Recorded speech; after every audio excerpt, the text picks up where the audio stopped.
اللہ کے ایک بہت ہی برگزیدے پیغمبر دنیا میں گزرے، جن کو ابو الانبیاء بھی کہا جاتا ہے، پیغمبروں کے باپ۔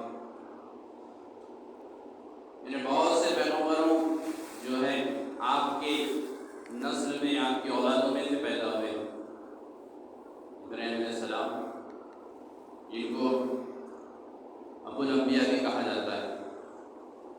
اس کو اللہ تبارک تعالیٰ نے دین علم دے کر بھیجا دنیا میں، اور شرک کرنے والوں میں سے نہیں تھے، جس کی شہادت، جس کی گواہی اللہ تبارک تعالیٰ نے خود قرآن میں ارشاد فرمایا کہ وہ ہمارے جو بندے تھے ابراہیم، وہ شرک کرنے والوں میں سے نہیں تھے، وہ شرک سے بیزار تھے۔ قرآن پاک میں حضرت موسیٰ علیہ السلام اور حضرت ابراہیم علیہ السلام کے بارے میں بہت کثرت سے واقعات بیان کیے گئے، ان کا تذکرہ آیا، اور بھی پیغمبروں کے بارے میں بتایا گیا ہے، لیکن یہ تو پیغمبروں کے بارے میں بہت کثرت سے ارشادات ہیں، ان کے بارے میں ذکر کیا گیا ہے۔ حضرت ابراہیم علیہ السلام اللہ کے ان نیک بندوں میں، ان پیغمبروں میں شامل ہیں جو اللہ کے ہر حکم کو پورا کرنے والے، ہر لحاظ کی قربانی دینے کے لیے تیار۔ کوئی ایسا عمل نہیں، کوئی ایسا حکم نہیں اللہ کا جس کے اندر پس و پیش کیا گیا ہو۔ حالانکہ دوسرے پیغمبر بھی ہیں، وہ لوگ بھی اللہ کے حکموں پر ہی چلے، وہ لوگ بھی قربانیاں دیے، لیکن اللہ تبارک تعالیٰ ابراہیم علیہ السلام قربانیوں کا تذکرہ بہت تفصیل کے ساتھ قرآن میں ارشاد فرمایا ہے، تاکہ قیامت تک آنے والی انسانیت کو پیغام ملے، درس ملے، تعلیم ملے، ہدایت ملے۔ جب کبھی بھی ہمارے پیارے آقا محمد مصطفیٰ صلی اللہ علیہ وسلم کے اوپر حالات جب آئے تو اللہ تبارک تعالیٰ نے ابراہیم علیہ السلام کے ذریعے سے ہمت افزائی فرمائی صلی اللہ علیہ وسلم۔ یہ دیکھو ہمارے ابراہیم کو، دیکھو ہمارے بندے ابراہیم، ہمارے نبی ابراہیم، اس طرح جب کبھی بھی حالات آئے تو ہمت افزائی کے لیے ابراہیم علیہ السلام کے واقعات بہت کثرت سے بیان کیے گئے۔ میرے بھائیوں بزرگوں دوستوں، سورہ انعام میں جو کہ 7ویں پارے میں موجود ہیں، آپ پڑھ سکتے ہیں، قرآن کا ترجمہ تفصیل سے بھی پڑھ سکتے ہیں، یا سرسری ترجمہ بھی آپ پڑھ سکتے ہیں۔ اس کے اندر آپ کو معلوم ہوگا کہ اللہ تبارک تعالیٰ نے کیسے ابراہیم علیہ السلام کی شبیہ بیان فرمائی ہے، ان کی گواہی دی ہے کہ ابراہیم شرک کرنے والوں میں سے نہیں تھے۔ چنانچہ اللہ تبارک تعالیٰ سورہ انعام میں ارشاد فرماتے ہیں، اس کا مفہوم و خلاصہ اس طرح ہے کہ وہ وقت قابل ذکر ہے، وہ وقت یاد کرو جب ابراہیم علیہ السلام تو اللہ تبارک تعالیٰ نے اپنی مخلوق بتائی، اپنی قدرتیں بتائی، تاکہ وہ اللہ کو پہچاننے والے بن جائے، عارف بن جائے۔ عارف کے معنی ہوتے ہیں پہچاننے والا۔ چنانچہ ابراہیم علیہ السلام رات کے دن میں جب اندھیرا چھا جاتا تو دیکھتے کہ ایک ستارہ نمودار ہوا ہے، لوگ اس کی پرستش کر رہے ہیں، تفصیلات کے بعد ہے۔ ابراہیم علیہ السلام کے دل میں خیال آتا، کیا یہ میرا رب ہوتا ہے؟ جب دیکھتے کہ وہ ستارہ چھپ گیا، ابراہیم علیہ السلام کہتے ہیں دل میں کہ یہ چھپنے والا، غائب ہونے والا میرا رب نہیں ہو سکتا۔ چاند کو دیکھیں، چاند چمک رہا ہے، لوگ چاند کی پرستش کر رہے ہیں، چاند کو اپنا معبود قرار دے رہے ہیں۔ ابراہیم علیہ السلام سوچتے ہیں یہ میرا رب ہو سکتا ہے، لیکن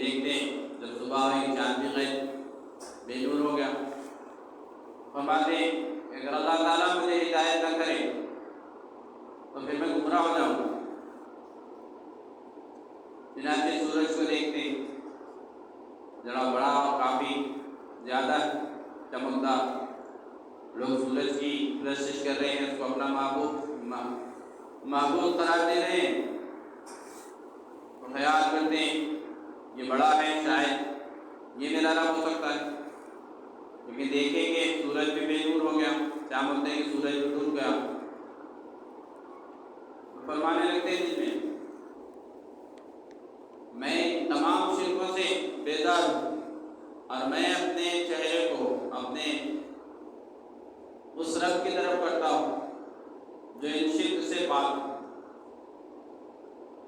تو پڑھتے ہیں کہ وجہت وجہ الذی فطر السماوات والارض حنیفا وما انا من المشرکین۔ کا ترجمہ یہ چنانچہ ابراہیم علیہ السلام اللہ کو پہچان لی، اللہ نے ان کو اپنی پہچان کرا دی، اور پھر دعوت دینے کے لیے حکم دیا گیا، قوم سے مخاطب ہوئے، قوم سے مخاطب ہو کر کہنے لگے کہ دیکھو مجھ کو تو اللہ نے اپنی پہچان بتا دی ہے، میں نے اللہ کو پہچان لیا ہے، اور میں تمہارے تمام شرکوں سے بیزار ہوں۔ تو قوم میں اور آپ میں حجت قائم ہو گئی، وہ لوگ آپ سے جھگڑنے لگے، حجت کرنے لگے۔ ابراہیم علیہ السلام کہیں کہ تم مجھ سے حجت کرتے اس بارے میں کہ میں اللہ کو پہچان لیا ہوں، اللہ نے مجھ کو پہچان بتا دی ہے اپنی، اور میں تمہاری شرکوں سے ڈرنے والا نہیں ہوں، اور میں ڈروں کیوں جبکہ تم اللہ کے ساتھ شریک کر کے نہیں ڈر رہے، جس کی دلیل کوئی موجود ہی نہیں ہے کہیں، تم اپنے سے گڑھ کر اللہ کے ساتھ دوسروں کو شریک کر کے تم نہیں ڈر رہے، تو میں کیوں ڈروں ان شرکوں سے جبکہ اللہ نے مجھ کو حق بتا دیا ہے۔ میرے بھائی بزرگوں دوستو، یہ واقعہ سورہ انعام میں موجود ہے، یہاں پڑھ سکتے ہیں، اور بھی بہت سی جگہ بتایا گیا ہے جب اللہ کی طرف سے حکم ہوا تعلیم کو عام کرو، تبلیغ کرو، لوگوں میں دین کو پہنچاؤ، تو اپنے گھر سے شروع کریں۔ ان کے والد جو تھے آزر، وہ بت تراش تھے، بت بناتے تھے۔ ابراہیم علیہ السلام ان کے خلاف ان کو تعلیم دینے لگے تو وہ آپ سے ناراض ہو گئے، اور یہاں تک کہا کہ تم اپنے اس عمل سے باز ہو جاؤ ورنہ میں تم کو سنسار کر دوں، پتھروں سے مار کر تم کو قتل کر دوں۔ ابراہیم علیہ السلام ڈرے نہیں بلکہ ڈٹے رہے اور تعلیم کرتے رہے، اور والد صاحب سے کوئی تو کہہ دیا اپنے والد سے کہ میں اللہ کی تعلیم سے رکنے والا نہیں ہوں، جس کام کے لیے اللہ نے مجھ کو بھیجا ہے میں وہ کام کرتے رہوں، اور آپ کے لیے بھی دعا کرتے رہوں گا اللہ سے کہ اللہ آپ کو ہدایت دے۔ گھر سے نکال دیے گئے، قوم میں تعلیم کرتے رہے ابراہیم علیہ السلام، لوگوں کو سمجھاتے رہے۔ بادشاہ وقت جو تھے نمرود، تو بہت ساری وہ آپ کے خلاف، قوم پوری آپ کے خلاف، آپ ڈٹے رہے، قوم کو تعلیم کرتے رہے اسلام کی، وحدانیت کی، اور اسی پر جمے رہے۔ موقع کی تلاش میں تھی کہ کب موقع ہاتھ ملے اور ان کو ان کی اصلیت بتا دوں، ان کے معبودوں کی اصلیت بتا دوں، ان کے شرکوں کی اصلیت بتا دوں جو اللہ کے ساتھ جو لوگ شریک کر رہے۔ چنانچہ ایک مرتبہ موقع آیا، لوگ جس علاقے میں تھے اس علاقے کو چھوڑ کر دوسری طرف گئے، ان کا موقع تھا۔ ابراہیم علیہ السلام سے بھی فرمایا کہ چلو آپ بھی، کہنے لگے کہ میں تو بیمار ہوں، نہیں آ سکتا، آپ جاؤ۔ لوگ چلے گئے تو آپ تو موقع کی تلاش میں تھے، تفصیلات کے اندر، بیانات کے اندر، تعلیمات کے اندر ملتی ہے تعلیم۔ ابراہیم علیہ السلام جو بت خانہ تھا ان کا، جہاں پر تمام معبود تھے، لوگوں کے بنائے ہوئے شرکا تھے، وہاں پر گئے اور وہاں کے بتوں سے مخاطب ہو کر کہنے لگے کیا تم رب ہو سکتے ہو، تم نہ کسی کو فائدہ پہنچا سکتے ہو نہ نقصان پہنچا سکتے ہو۔ چنانچہ وہاں پر تھوڑی سی توڑ پھوڑ کی، بتوں کو نقصان پہنچایا، اور ایک بڑے بت کے گلے میں کڑاہا ڈال کر وہاں سے نکل گئے۔ لوگ جب شہر واپس آئے، اپنی عبادت گاہ میں گئے، اور جب دیکھا کہ ان کے معبودوں کا یہ حال ہے، تو فوراً پریشان ہو گئے کہ کون کرے ہمارے معبودوں کے ساتھ اس طرح سے۔ سب کی رائے ایک ہی تھی کہ یہ کام ہو رہا ہو آزر کے بیٹے ابراہیم کا کام، کہ وہی ہمارے معبودوں کو برا بھلا کہتے ہیں۔ چنانچہ ابراہیم علیہ السلام کو بلایا گیا، حجت قائم ہوئی، پوچھا گیا کہ یہ کون کرے؟ ابراہیم علیہ السلام کہنے لگے کہ آپ کے معبود ہیں جن کو نقصان پہنچایا گیا ہے، تو انہیں سے دریافت کریں کہ ان کو نقصان کس نے پہنچایا ہے۔ اور خیال یہ ہے کہ جو بڑا بت ہے شاید اس نے ان کو نقصان پہنچایا ہو۔ لوگ ایک دوسرے کی صورت دیکھنے لگے اور کہنے لگے کہ یہ کیسے ہو سکتا ہے، وہ بت کیسے نقصان پہنچا سکتا ہے، وہ اپنی جگہ سے ہل نہیں سکتا۔ ابراہیم علیہ السلام کہنے لگے کہ جو خود کی اپنی حفاظت نہیں کر سکتا، کسی کو نفع نہیں پہنچا سکتا، کسی کو نقصان نہیں پہنچا سکتا، تو کیسے وہ تمہارا معبود ہو سکتا ہے، کیسے وہ تمہارا رب ہو سکتا ہے؟ کہ تم کیوں رب کو چھوڑ کر، ایک اللہ کو چھوڑ کر اس کے ساتھ ان شریکوں کو شریک کر لیے؟ لوگوں کے پاس کوئی جواب نہیں بنا، لیکن پھر وہی جیسا کہ پرمپرا چلی آنے وجہ سے ہمارے باپ دادا یہ کر لیتے آ رہے تھے، ہم بھی وہی کریں گے۔ حالانکہ ہم کو دیکھ لیے بات جو ہے سمجھ میں آ گئی کہ ہاں یہ بات جو ابراہیم کہہ رہے ہیں صحیح ہے، لیکن وہی تسلسل، وہی دماغوں کے اندر پھنسا ہوا بھوسا کہ ہماری پرمپرا جو چلتی آ رہی ہے، ہمارے خاندان سے جو چلتے آ رہا ہے، ہمارے بڑوں نے کیا کیا ہے ہم بھی وہی کریں گے۔ آنکھوں سے دیکھ رہے پھر بھی اندھے بنے ہوئے، کانوں سے سن رہے پھر بھی بہرے بنے ہوئے۔ آج ہمارا بھی وہی ہے، قرآن حدیث کی تعلیم سامنے ہے، حق کو ہم دیکھ رہے ہیں اپنی آنکھوں سے، سن رہے ہیں اپنے کانوں سے، لیکن پھر بھی ہے کہ بس پرمپرائی زندگی گزار رہے ہیں۔ ہمارے گھر یہ نہیں چلتا، ہمارے گھر وہ نہیں چلتا، ہمارے خاندان میں یہ ہوتا، ہمارے خاندان میں وہ ہوتا، لوگ کیا بولیں گے، خاندان کیا بولیں گا، کوئی جیسا کہ ابراہیم علیہ السلام کی تعلیم کو پہچان کر بھی اندھے ہو گئے۔ آج ہمارا بھی وہی ہے، ہم یہ الفاظ بولنے سے پہلے یہ سوچیں کہ ہم کون ہیں۔ ہم کلمہ کو لا الہ الا اللہ محمد رسول اللہ کہنے والے ہیں، ہم ایمان والے ہیں، ایک اللہ کو پہچاننے والے، ایک اللہ کو ماننے والے۔ قرآن و حدیث کے اوپر ہمارا ایمان ہے، تو ہم کو قرآن و حدیث کی روشنی میں اپنی زندگی کو گزارنا ہے۔ چاہے ہمارے بڑے غلط کرے ہوئے، لیکن ہم کو جب حق بات پہنچ گئی تو ہم اس حق بات کے اوپر عمل پیرا ہو جائے۔ یہ نہ سوچیں کہ ہمارے گھر والے کیا بولیں گے، ہمارے خاندان والے کیا بولیں گے، ہمارے بڑے کیا بولیں گے، ورنہ پھر وہی ہوگا جیسا کہ ابراہیم علیہ السلام کی قوم کے ساتھ ہوا کہ حق کو پہچان لیے، سب کچھ معلوم ہے کہ ہاں یہ صحیح ہے یہ غلط ہے، لیکن پھر بھی اپنی ہٹما درمی میں ویسی جمے رہے۔ چنانچہ لوگ آپس میں مشورہ کر کے ابراہیم علیہ السلام کو تکلیف پہنچانے کے لیے منصوبہ بنائیں اور یہ حکم صادر کیے کہ ابراہیم علیہ السلام کو آگ میں ڈالا جائے۔ چنانچہ آگ تیار کی گئی، کئی دنوں سے آگ تیار ہو رہی، ابراہیم علیہ السلام کی آنکھوں کے سامنے ان کے لیے تیار ہو رہی آگ، کہ اس آگ کی تیاری جو چل رہی ہے، اسی آگ کے اندر تم کو ڈالا جائے گا، جلایا جائے گا، سب کرا جائے گا۔ لیکن الحمدللہ ابراہیم علیہ السلام بے فکر بس اللہ کی توحید کی تعلیم دیتے رہے، لوگ تعلیم سے رکے نہیں، پیغام سے رکے نہیں۔ جس پیغام کو لے کر اللہ نے ان کو بھیجا، جس تعلیم کو لے کر ابراہیم علیہ السلام کو اللہ نے دنیا میں بھیجا، اس تعلیم سے وہ رکے نہیں ذریعے دیر کے لیے، برات محنت کرتے رہے۔ آگ تیار ہوئی اور اتنی بھیانک آگ تیار کی گئی کہ اس آگ میں ابراہیم علیہ السلام کو ڈالنے کے لیے جو جانے والے وہ بھی نہیں جا سک رہے تھے۔ گوبر بنایا گیا اس ٹائم پہ، لکڑوں کا بنا کر بلیٹ جیسا رہتا ہے، اس طرح سے گوبر بنایا گیا اور اس گوبر کے اندر رکھ کر ان کو کھینچ کر آگ میں ڈالا گیا۔ جب آگ میں ڈالا جا رہا ہے، دیکھیے ابراہیم علیہ السلام کی توحید کیسی، اللہ کے اوپر کیسا بھروسہ، یقین۔ تمام فرشتے جو ہے اللہ کے پاس جا کر کہتے ہیں